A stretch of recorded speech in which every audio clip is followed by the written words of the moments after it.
we retrained the clocks from scratch, right? We repredicted the clocks using more biologically reliable CPGs, right? And by doing so, we still maintain their prognostic power, their responsive power, right? But we significantly improve both their technical reliability and their biological reliability. We know for a fact that these kind of variations actually exist in proteomics and metabolomics and transcriptomics and clinical biomarkers, actually way bigger. And the fact that this kind of redundancy of CPGs exist in the epigenome, and we can fix that, is only possible in epigenetics. Yep. That is not possible in some of the other readouts that we have. Which kind of underscores the notion that epigenetics is a good place to look. Yes. If you're coming up for biological age. Absolutely. Right? What I really hope to do here is dramatically increase the volume of epigenetic studies being done. Because that's what, you're a data guy, right? That's what this topic needs. That's what epigenetics needs to really get good.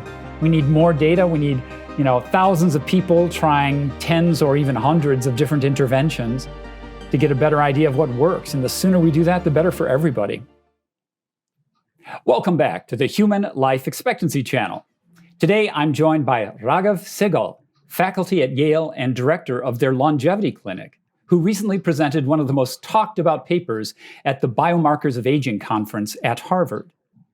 Ragav presented a preprint of a study titled Biological and Technical Reliability of Epigenetic Clocks, co-authored with Daniel Boris, John Gonzalez, Yaroslav Markov, and Albert Higgins Chen. Because aging biomarkers changing within a day is new and unexpected, and because many of us care deeply about advances in the reliability of biomarkers of aging, I thought many of you would want to speak with Ragav or hear from Ragav around what's going on. For context, biomarkers of aging, especially epigenetic clocks, are widely used to estimate biological age and gauge lifespan and health span. We'll see that Raghav's work actually reveals a pathway to produce more reliable estimates, enhancing our ability to track health over time. If you're interested in these things and the future of personalized longevity science, please do us a favor, press like and subscribe to the Human Life Expectancy channel. So welcome, Raghav. Thanks, Tom. Thanks for having me here. Really excited for this conversation. We're excited too. Thank you for coming. Let me ask, what brought you into the aging biomarkers space at Yale? Okay, this is a rather interesting story. So prior to being a sort of aging researcher, I was doing a lot of computational biology work at a computational biology startup. I was the third employee there, a data scientist, as well as a sort of lead product manager at the startup. But I wanted to study more, and so I decided to start a PhD at Yale. And I was planning to focus primarily on cancer biology. But then I actually had a very interesting chance encounter with my former mentor, Morgan Levine, who, as many of your podcast listeners might know her, as one of the first people to develop sort of a mortality predictor of aging, an aging biomarker. And she was the one who really put this idea in my head that if you want to solve all of these sort of chronic diseases like cancer, cardiovascular disease, chronic kidney disease, why not solve the root cause of it, which is aging itself? And that sort of put me on this path to using my computational skills in the context of aging. And I guess the rest is history. That's fantastic. So again, your background is more bioinformatics and the data side of it all. That's absolutely true. So I was never sort of a biology person. My undergrad was in electronics and computer science. So I come from a very different tangent of things and sort of stumbled my way into biology and eventually sort of aging. But I feel really lucky to be in this field because it's such an evolving field and so much of it is rich with data. And I feel so lucky to be here because my skills are really unique and feel valued to be here. That's great. One of my favorite sayings is, in the search for silver, don't pass up gold. Sounds like Morgan Levine kind of turned you on to something that was even better than you were thinking originally. Absolutely. I think she really guided me in a way, and that's what good mentors do. Well, she's fantastic, and has done amazing things for the field, and I'm sure will continue to do so. Absolutely. But back to you. What motivated you and your co-authors to investigate day-to-day variation in biological age estimates? Yeah, so I think this comes back to a really basic question, which is, as we move these aging biomarkers, and I think this is not specific to epigenetic clocks. This is in general for any aging biomarker, whether it's a proteomic-based biomarker, a metabolomic clock, a transcriptomic clock, even clinical biomarkers for that matter. We need to be sure that they do not fluctuate too dramatically on a day-to-day basis at an n equal to 1 level. Right. So at a population level, it's fine when you average out things, you might be able to walk away with these fluctuations. But when you look at this kind of n equal to 1 level, you can't really have a lot of fluctuations. You can't really have you being told that your age in the morning is something and your biological age in the evening is something else. And that kind of sort of clinical implementation is where we really started having this question that, are these biomarkers sort of really reliable at a biological level? Is there a lot of biological fluctuations happening or not? Well, let's dig into this, because this, I think, is the core of the matter, and it's also super important to get this right. I mean, at one level, the reason epigenetic tests are valuable is that they change with time. Right? Genetic tests stay the same throughout your entire life. And so they cannot pick up changes in your biological age, right? They can only capture natural predilections for one thing or another, or likelihoods for one thing or another.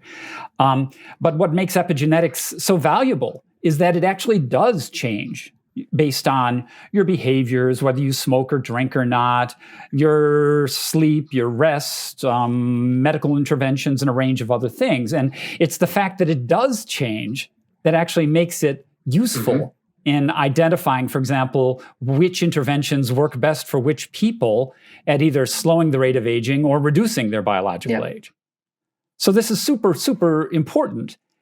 So volatility helps, and it's not just pure volatility, it's actually the signal, right? The signal is you're doing something biologically that actually is going to help you live longer. That's I think the what we're all shooting for. Absolutely. Right? In a biomarker. And so in trying to do that, there's this concept of both technical reliability and biological reliability, and how those relate through ICC and other things. Can you please kind of bring my viewers up to speed on those two different types of reliability and what ICC measures? Yeah, absolutely. So let's talk about sort of these two different kinds of reliability first, and then talk about what ICC really sort of attempts to measure.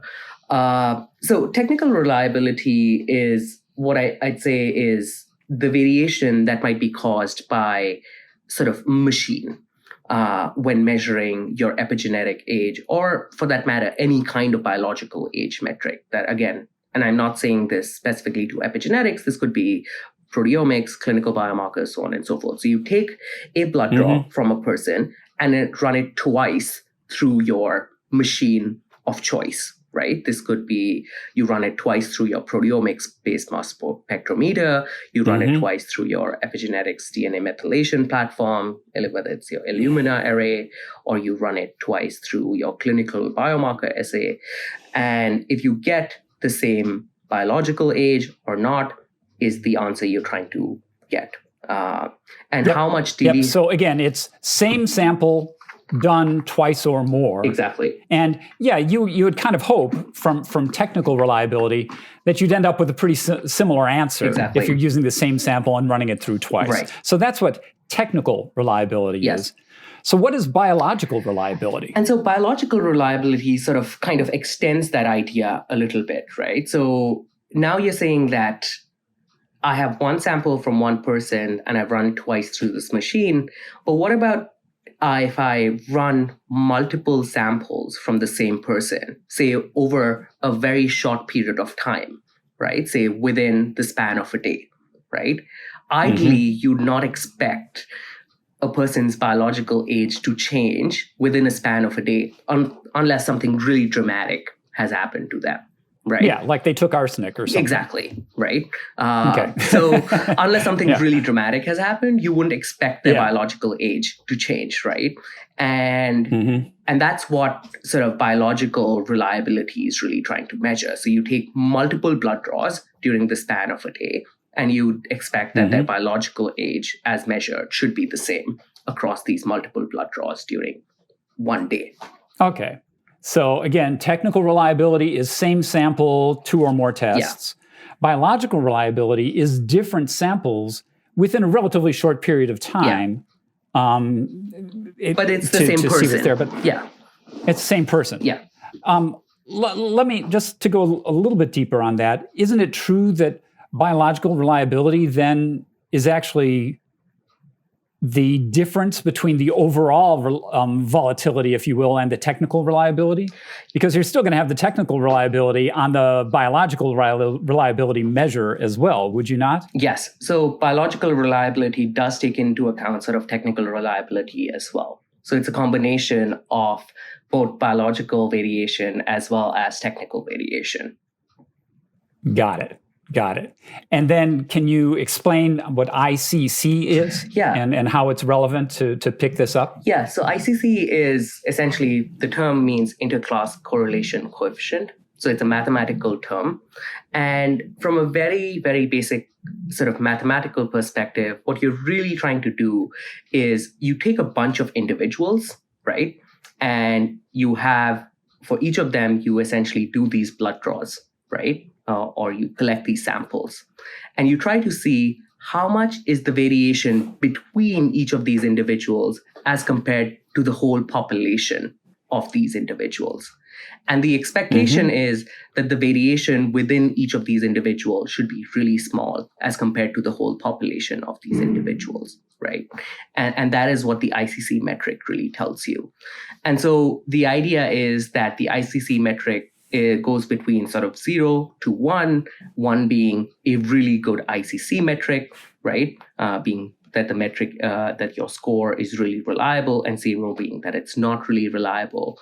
And so, again, people have defined sort of different sort of levels of ICC, and we typically classify anything between 0.9 to 1 being sort of highly reliable or excellent ICC, 0.8 to 0.9 being good ICC, 0.75 to 0.9 being good ICC, then 0.5 to 0.75 being moderate, and then below 0.5 being poor ICC. Okay, good. So that's what technical reliability is. That's what biological reliability is. And ICC, I think it stands to reason, right? You'd like for these things to be correlated. Yeah.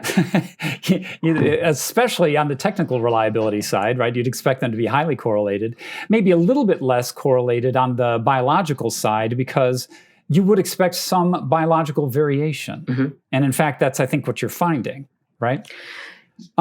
So yeah, I think you and I joked when I first met you and I saw your study. I said, well, is it the case that your biological age is higher in the evening? Because I don't know about you. I mean, I generally, when I'm tired, I feel a lot older than first thing in the morning.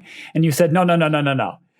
You have not, what your paper discovered was not that there is some circadian rhythm that everyone follows, where it gets more or less within a day, but merely that there is volatility on the biological side, right? You're not saying that it's serial in that way. Is that correct? Yeah. So there's no systematic shift. If there was a systematic shift, it would have been a lot easier to correct for that systematic shift. And the other thing was, we just didn't look at systematic sort of differences between sort of the circadian differences, right? We looked at differences that might be caused by meals, right? By sort of by altitude, small altitude changes, or by pollution exposure, right? Very natural things that happen to a person, right? Over the span of a day, maybe, right? And those things all cause changes in sort of your aging quantification. And we believe that those metrics should probably be not sort of be changing at least in the span of a day, right? Like if I just went for a hike, right, my biological age should not go up, right, or go down for that matter, right? It should not just randomly fluctuate. Or if I just went for a run in New York City, which is really badly polluted, one would argue, as opposed for running in Connecticut, I probably shouldn't get a worse off biological age. Well, I think I saw a study. You probably have seen it as well, of soccer players before and after major matches and what happens to their biological age throughout that. Can you tell us what that showed and how it's relevant for what we're talking about here? Yeah. So I remember I think Steve was on that. Steve Horvath was on that paper, if I recall correctly, and they had done sort of, I think, saliva draws for these individuals, and these were high performance individuals. So these are world class athletes, these were high right? performance. So these are athletes, top level. Yes. And essentially, if you think about it, this is high intensity exercise that was done, right? And they saw a shift in their biological age over a short period of time. Now, how would one say, do you think there are two ways of thinking about it, right? Do you think one is exercise should potentially decrease your biological age, but B, I personally don't think that a short intensity training, right, of any kind can decrease your biological age within 2 hours of time. I think that... And in fact, it might increase your biological age because you've just stressed yourself horribly. Exactly, right. So I feel that's more of a sort of a noise, right? That's more of a systemic noise than and something that probably needs to be corrected for, rather than a true sort of intervention, like exercise intervention response, right?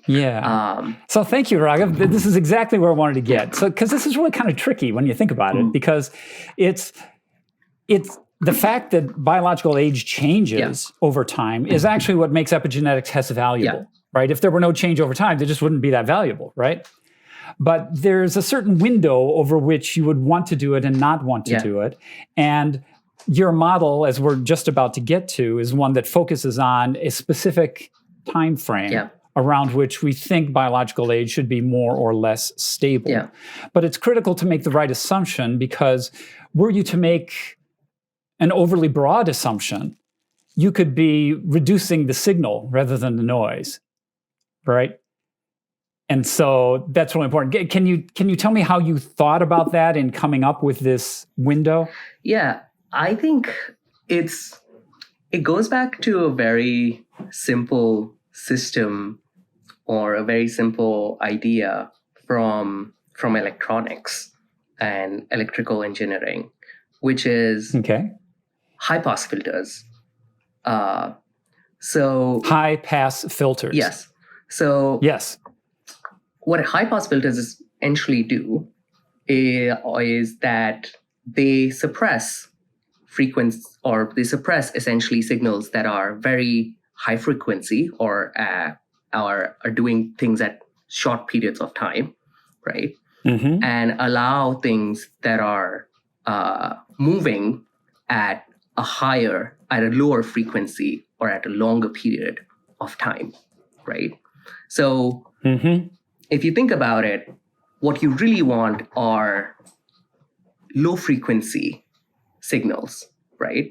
Things that change over a period of time that are more. So let's say at minimum weeks and probably months. Exactly. Rather than days. Yes. Things that are changing over weeks, months, years, right? Interventions. And most interventions might well fall into that window. If you take up running, if you take up meditation. Exactly.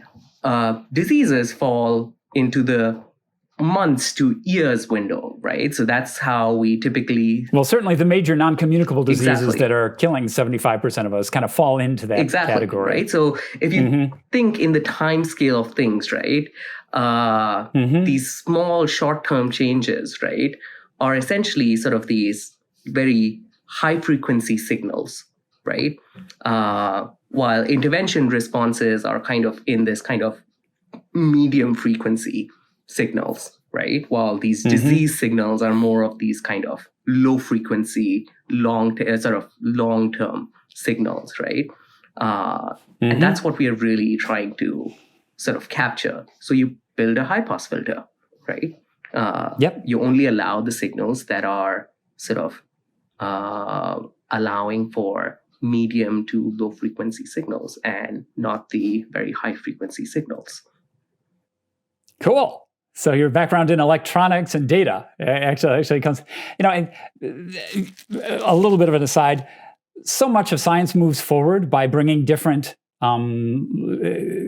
approaches together, right? Different perspectives together, the engineering piece, the data piece, the biological piece. And it sounds like this is another helpful cross-fertilization. Absolutely. And I think that's why we need sort of very interdisciplinary folks in the aging field.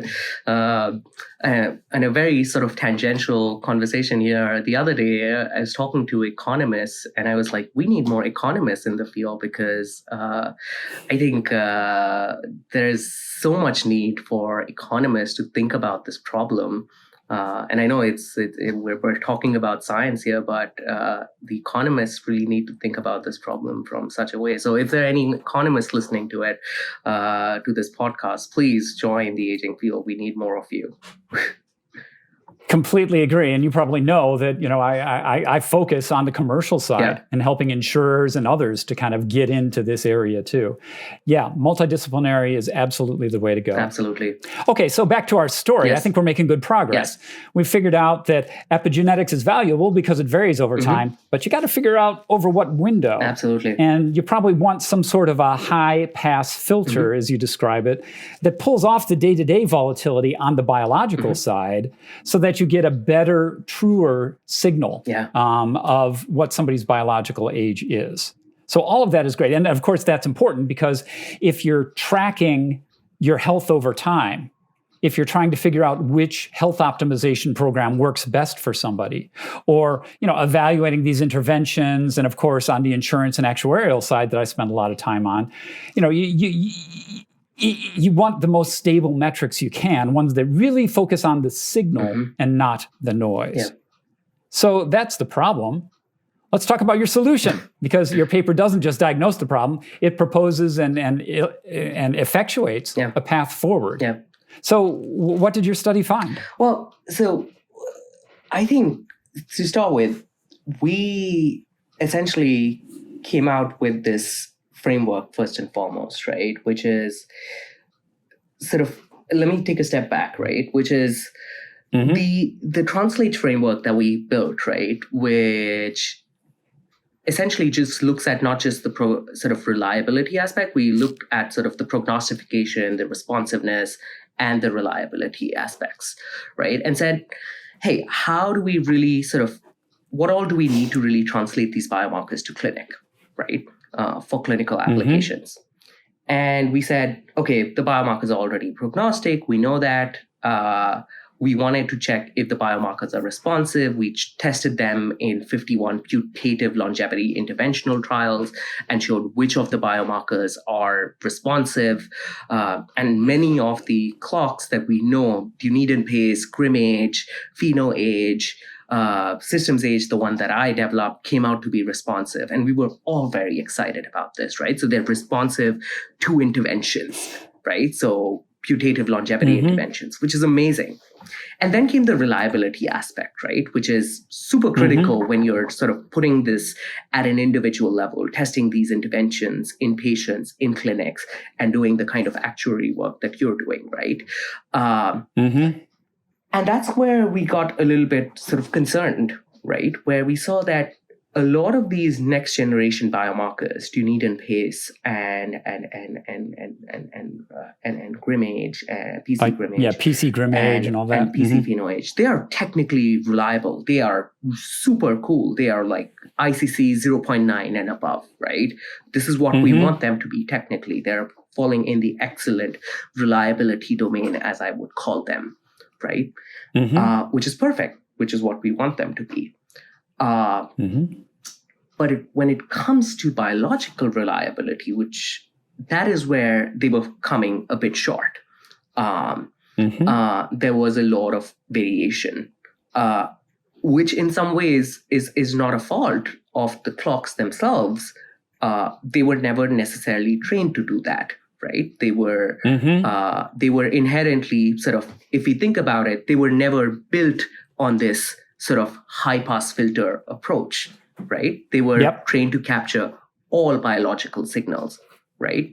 And in capturing all biological signals, they may have also captured some noise, which is absolutely fine, right? And they're excellent at being prognostic. They're excellent at being responsive, right? They're doing an amazing job, and they're super technically reliable. So all we needed to do is like just tweak a few things, right? And make them just slightly more biologically reliable, right? And so we did something really simple, which is we took the clocks that were already built, right? And they had some CPGs in them, right? For which we knew what their sort of signal to noise ratio was, what their ICC were, right? So we knew what their sort of essentially signal to noise ratio was in a way for each of these CPGs. And we retrained the clocks from scratch, right? We repredicted the clocks using more biologically reliable CPGs, right? And by doing so, we still maintain their prognostic power, their responsive power, right? But we significantly improve both their technical reliability and their biological reliability. Now, what happened in that process? Okay, actually, do you mind if I stop you for a second? Go ahead. Because I want to make sure our listeners are following along here. So, in producing, let's say, PC Grimage, I believe that model works with, I think it's 78,000 different CPGs, which are cytosine portions on the DNA that have methylation groups attached to them. So they're called CPGs. And so what methylation tests do in labs is they look across the 78,000 of these things, and based on them, use advanced machine learning and other approaches to say, all right, here's what the biological age should be based on all of those things. So you said you're doing tweaking. And if I understand the tweaking right, and I could be wrong here, so if I got this wrong, tell me. What I think you're doing is you're saying, well, hold it. Some of these CPGs vary an awful lot during the day, whereas others give much the same signal, but don't vary a lot. But what you're fundamentally doing then is kind of de-weighting the volatile CPGs and maybe increasing the weights, or maybe choosing different CPGs that don't move along, but in such a way as to reproduce the same biological age estimate, such as PC Grimage. Is that roughly right? That is roughly right. And actually, if I may take a step back, actually, and even talk about PC Grimage as an approach, PC Grimage is actually a really powerful clock, right? Because it evolved from Grimage, which was a less reliable clock, right? It was not technically reliable. And then PC Grimage, which was actually developed by Albert and Morgan, my two mentors, what they did was and I love to explain this analogy, which Albert and Morgan came up with, which is think about it like I'm sure everyone must have heard about the three piglet story in when they were kids, right? The three little pigs. The three little pigs, right? And one of the part of the story was if you built the house with like sticks, individually the sticks don't work, but if you bundled up the sticks, they're a lot stronger, right? That's the same thing that what PCA does, right? So PCA, just to define terms here, this is called principal component analysis. Yes, and that is essentially what conceptually PCA is doing, right? These individual sticks or these individual CPGs, right? They're very noisy, right? By bundling up these CPGs into what we call as principal components, right? Putting multiple CPGs together, what you're doing is kind of canceling out the noise of each other, right? And making them a lot stronger, right? And less noisy. Yep. And that's why PC Grimage has a lot less technical noise compared to sort of the original version of Grimage. And so that should conceptually have worked for biological noise as well, right? But it somehow did not, right? Because biological noise seems to be a little more complicated than that.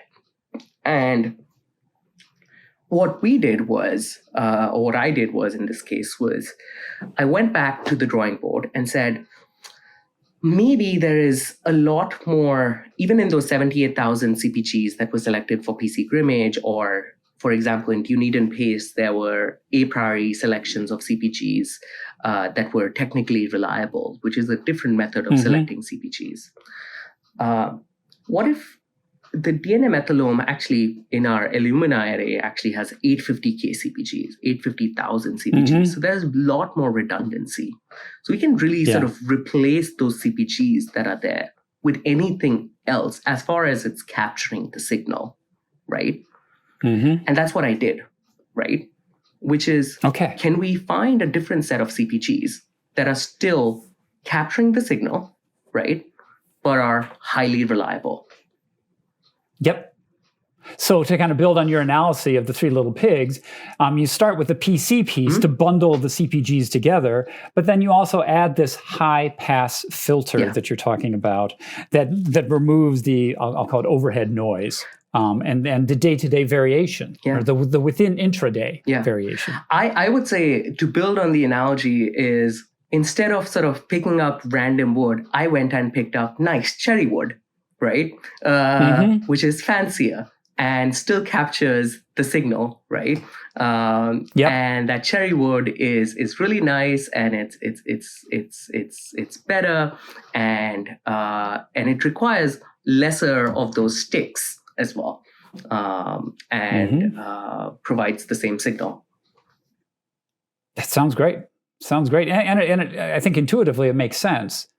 But I think the question will be asked, well, hold it, if you're using different CPGs, or as you were just saying, you could use any of them, right? And there's thousands of them. To what extent, how can you really say that the model that you're using is still, let's say, PC Grimage, if you're using different CPGs to estimate it? Yeah, well, I think that's where sort of the question lies at the end of the day, right? PC Grimage uses a whole different set of CPGs from the original Grimage version, right?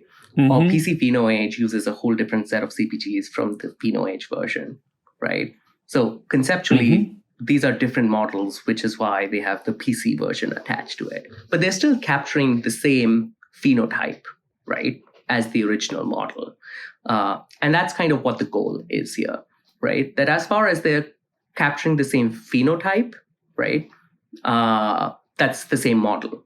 And sure, I could call them sort of, I don't know, Raghav's model, but I still kind of want to honor sort of the original creators who built these models, because conceptually it's still the phenotype that is being captured by their model.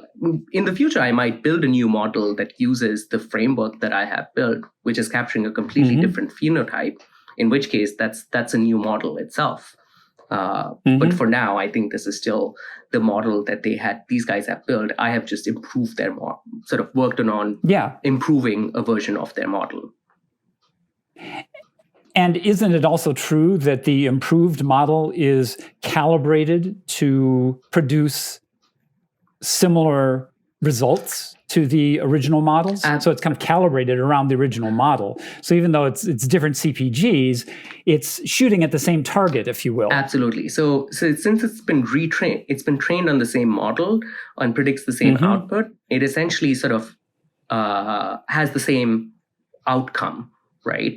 And predicts, for example, mortality the same way. But it actually is way more responsive to interventions. And that's kind of where it sort of outperforms the original models. And I'll give you an example of how it does that and why conceptually it does that as well. So please do. We actually ran the data on a really interesting trial of where we had a population of HIV positive individuals who were given a immunosuppressant therapy. This was a fairly large trial, and imagine if this. So you would say that HIV positive patients are typically considered what we call an accelerated aging model.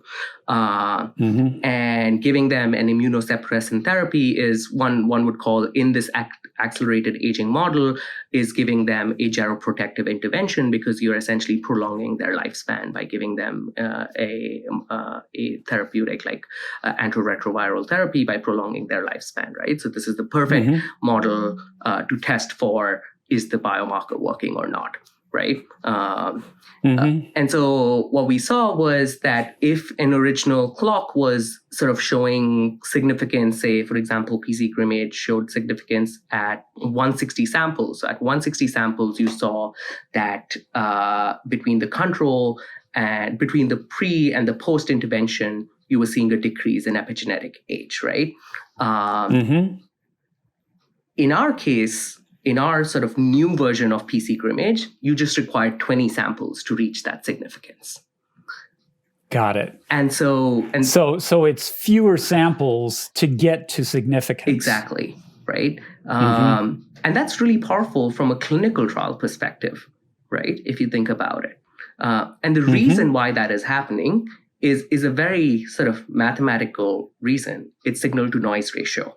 Right. So if you decrease the signal to noise ratio, what you have essentially done is when you mathematically do a t-test, right, you have essentially decreased the error bars, right? And as soon as you decrease the standard deviation on the sort of error bars, t-test becomes a lot more significant, a lot more quickly. Fantastic. And if I remember from your study, you really did get some fantastic results. Yeah. I remember for Grimage PC, the ICC went from like 0.75 to 0.9 on the biological side. Yes. Right? Yeah. It went close to like 0.98 or something on the biological ICC. 0.98. Yeah. Holy smokes. Yeah. And so it was quite amazing to see it happening. And I think part of the amazing thing here is that it's so simple a mathematical model that it's it could be really powerful for a lot of people to use this to improve these biomarkers and implement them en masse and to translate them to clinic. At the end of the day, all of us want that these aging biomarkers, whether it's an epigenetic clock, a proteomic clock, or a clinical biomarker, one of these should go into clinic. And it's just the hope is that we should get it at some point, and whichever way we get it, we should make them most reliable and most easy to use for our patients. Completely agree. Your preprint study had some really interesting graphics in it, I think, that summarize the things that you're talking about. Right. One I remember was an ICC plot of biological versus technological and kind of the different different portions that came from it, showing that the technological reliability was high on all of them, but there really was some dispersion on the biological side. But then once you did your piece, the biological reliability went way, way up, which is fantastic, as you described. Yeah. And I think I remember seeing that the Z-score for Grim Age went from 3 all the way down to 2. Yeah. Or something close to that. Yeah. I don't remember the Z-score part, but the ICC was definitely sort of significantly improves. And I think what's really interesting is the other aspect is not just the ICC that significantly is powerful. I think what's really interesting is that if you take a step back again, this kind of analysis has only been done for epigenetic clocks, right? Which is, I think as much as we sort of may be able to sort of critique the clocks and stuff, right? In some ways, this is a critique of the clocks, right?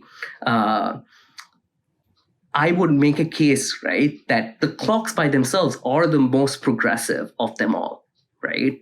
We're able to make a critique of the epigenetic clocks because we have this data available to us. This is not the case with proteomics, with clinical biomarkers, with transcriptomics, with metabolomics, so on and so forth.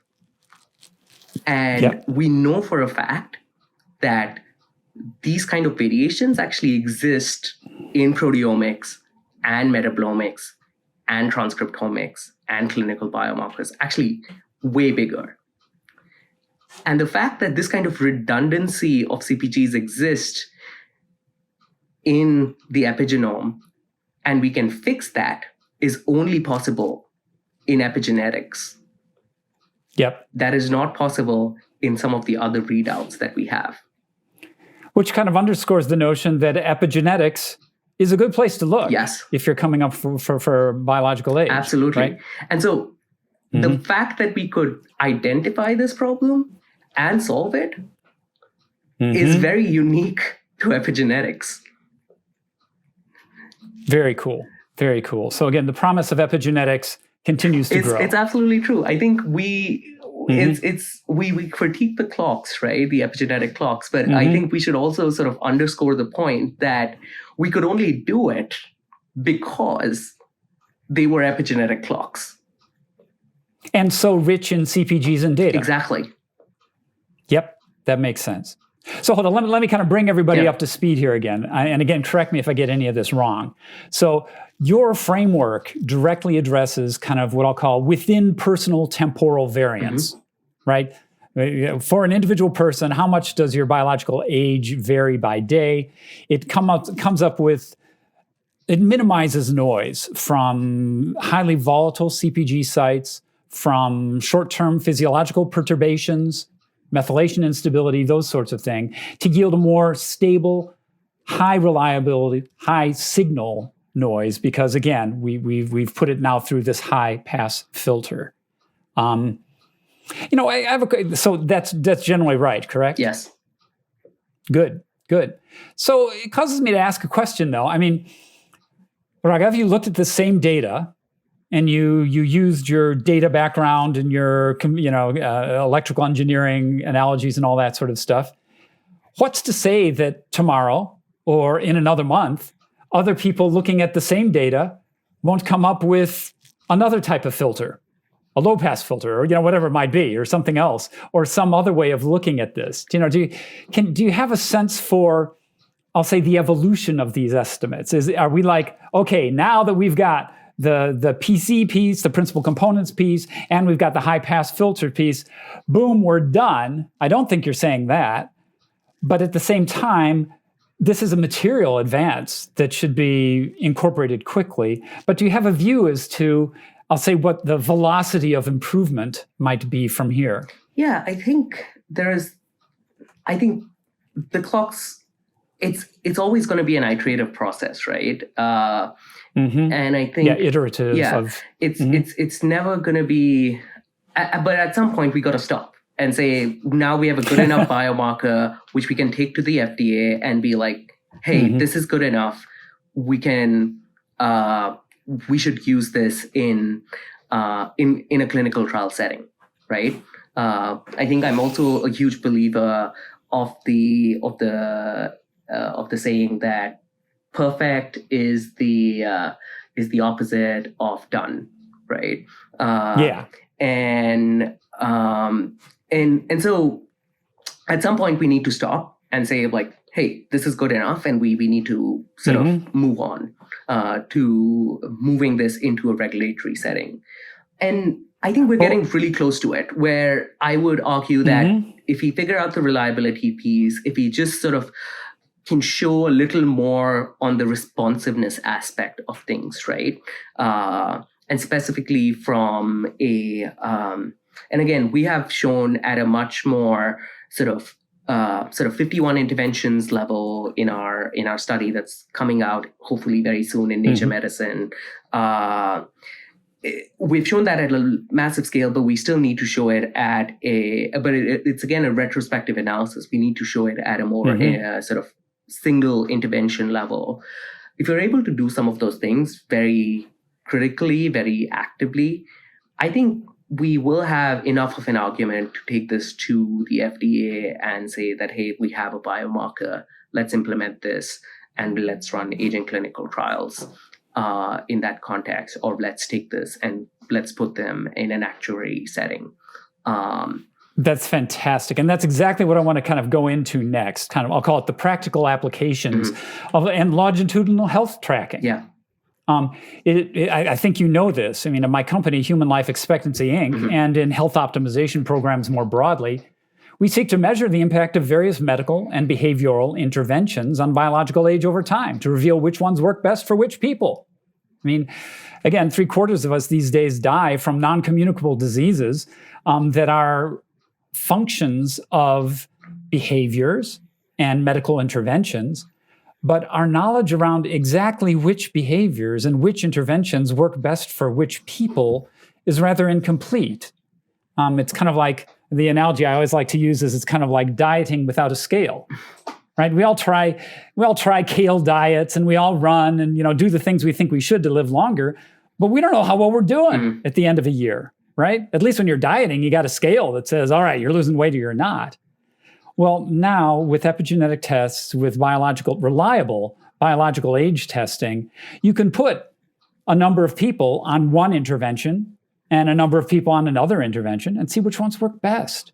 And as you do this across multiple interventions and multiple people, we'll absolutely emerge with a better sense of, okay, this is the type of person that should be running a marathon. This is the type of person that should be focusing on gardening, or things like that, that I think could truly have an enormous impact on longevity broadly. So would you agree that that's kind of the promise here? No, absolutely. I think at the end of the day, we need sort of this very individualized intervention strategy. And to have individualized intervention strategies, we need biomarkers that can track these individualized strategies. So absolutely 100% agree that that is the way to go. And I think if we need to see the next wave of life extension, as we have seen over sort of the 20th century, what kind of, I would say, public health programs and antibiotics and vaccines did for us over the last sort of 100 years, we need to do the same for sort of geroscience and implement it at clinic. We just need to have these kind of biomarkers and interventions implemented on scale. Yep. Do you have anything else to say about how we translate these biomarkers into a clinical setting? Yeah, there's so much to say about that. I think I could go on for another hour about that, but I think I'll keep it short. I think translating these biomarkers to clinical settings is challenging for sure, right? Because there's one aspect which is sort of the clinical trial aspect, which is definitely doing it at a population level, right? Which is easier in some ways, I would say. But at a clinical individual level, you really need to be precise, right? You really need to give not only precise metrics, but also precise insights. Individuals want to know what's right for them, exactly. Not in general, yes, eat less, exercise more, and sleep well. Exactly. Right? Everybody knows that. Yeah. And so you need insights, you need sort of insights on what might go wrong for them and what they need to do to prevent that. And so I think that it's not just going to be the biomarker, but what the biomarker can provide atop that's going to be really insightful.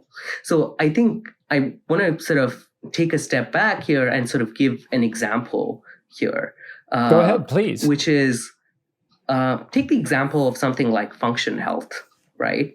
Function health has gained a lot of traction over the last few years, right? I think they did a huge raise recently, and they provide a lot of sort of biomarkers at a pretty decent price, I would say, to a lot of people. But one of the biggest challenges of function health at this point, one would argue, is that what does a day-to-day person who doesn't have a physician attached with function health, who's not reading that report, do with that data, right? Sure, you get to know your lipid profile is low, but what after that, right? So unless you have the additional insight of what might go wrong and what might you need to do to fix that, there is no sort of value of these biomarkers. And I think that's where kind of a lot of the things that are being developed atop these biomarkers, right, becomes really, really powerful, right? Sort of the AI models that are being developed, right? The foundational model is something that we've been working on quite extensively. Even things that are coming out now, right, with sort of ChatGPT, it's recently sort of released sort of their health model, but that's more garnered towards clinical variables. But hopefully that will lead into sort of more readouts like biological age. But I think that is the kind of stuff where you really need interpretation, insight, and sort of how do you really predict what will happen and what do we really do to change that. So just providing a biological age number is not good enough, in my opinion. I think adding insight to that number is the real value. We would certainly agree. Yeah. And I believe you're in the process of kind of figuring out the metrics that are most appropriate for that translation and building a validation platform is it called Translage? Absolutely, yeah. So I briefly mentioned Can you tell us about that? Yeah. So Translage is really exciting because what we have done is what biological metrics are super critical to translate sort of clinical, sort of these epigenetic clocks to clinic. What we built, we actually used close to 42,000 human samples and looked at 3 different metrics: prognostication, which is sort of seeing if a biomarker is predictive of future disease outcomes; responsiveness, are they responsive to interventions? And we looked at close to sort of 50 plus interventions, putative longevity interventions; and reliability, right? Both technical and biological reliability. And when we merged all of these 3 different metrics, we also sort of looked at about close to sort of 1,600 different epigenetic biomarkers. So these are sort of 50 of the very well-known clocks plus a bunch of different, what we call as epigenetic proxies. And we then ranked these biomarkers, right, as to which of them sort of rank best on these 3 metrics combined, and give an output to the user saying like, hey, if you want a biomarker that is really predictive of cardiovascular disease, really responsive to lifestyle interventions, and very technically and biologically reliable, this is the biomarker you should use. Mm-hmm. And it's available for everyone to use, including the data to download, including all the insights. It's available on translate.io, completely publicly available. Everyone should go and access it and use it as much as they can. 42,000 samples available to everyone. Fantastic. Thank you for that. Thank you for that. We're absolutely looking at that. And I think that's kind of the question on many of our minds right now. We're like, okay, great. We've got this new way of coming up with more reliable biological age estimates for use in functional health tracking and other things like that. And the only question is, how do we get it? Right? Yeah. How do we get it and when? First of all, let me ask, when is your paper coming out? Do you know? Yeah, well, I guess it'll take some time. The review process, as usual, takes its time. And right now we're focusing more heavily on this Nature Medicine paper around the responsiveness of clocks, which is kind of our big one. So this one's kind of... Well, happy to do another video on that when that comes out, because that sounds really interesting too. No, that is a very important and exciting paper as well. So this one's kind of taken a little bit of a backseat, I'll be honest. But nevertheless, it's a very important paper. So we submitted a while ago, and we're just waiting for reviews, sort of our reviewers to give us their feedback, and hopefully they'll give us positive feedback. Yep. Okay, so still have to wait a while for the study to come out. But again, as you mentioned, Translate is out there right now for people to look at. Absolutely. Translate.io, go check it out. It's a really exciting website, really amazing for folks, both from clinical perspective, from people who are building new biomarkers, wanting to validate them, or even sort of clinicians who might want to understand more about these biomarkers. Go ahead and check it out. They would really like it. Excellent, excellent. To our listeners, I will make sure that link is down in the notes of this video so that you can do exactly as Raghav is suggesting we do. And also, I think you're also going into kind of the next topic I want to get to, which is what's next. I'm sure I'll see you, if not before, I'll see you at the Biomarkers of Aging conference next year. What do you expect will have changed in this area, specifically kind of the reliability of biological age estimates? Yeah, well, I think in some ways, once we get this paper out, we're really excited that this kind of gets implemented in a clinical setting, and other folks sort of use this sort of framework, not just these biomarkers that we have built, but also use this framework to build the next generation of biomarkers that they are building. Because I think that would be super critical as they are building new biomarkers, especially the ones that are being implemented in different settings. Well, I can tell you for certain that insurers are extremely interested in anything that's going to get them more reliable biological age estimates over time. Yeah, absolutely. And I think that kind of work is super critical to move forward in different contexts. So whether it's insurers, whether it's clinical settings, and that's kind of my hope here, right? That we really sort of work on translating this kind of work to folks who really need it in different sort of industrial settings. Yep. And so the future of longitudinal health tracking looks bright. Hopefully. I think it does. Well, with huge contributions from you and Morgan Levine and all the other great people working in the field. I must say, going to that Biomarkers of Aging conference, one of the funnest days I had all last year. I mean, just, 1,000 or more people focused on this extremely important issue of how to help people live longer, healthier lives. It's just very refreshing. And I can't tell you how much I appreciate talking to you about all of this. And I want to thank you just for the contributions that you're making to the field. I think a lot of people are going to be better off for it. So thank you. No way. I don't want to close right yet, though. One last question. Okay. Is there anything else you've wanted to say that I somehow haven't found a way to ask you? No, Tom, I think we said it all. And I think I do want to say something, though. I want to thank you.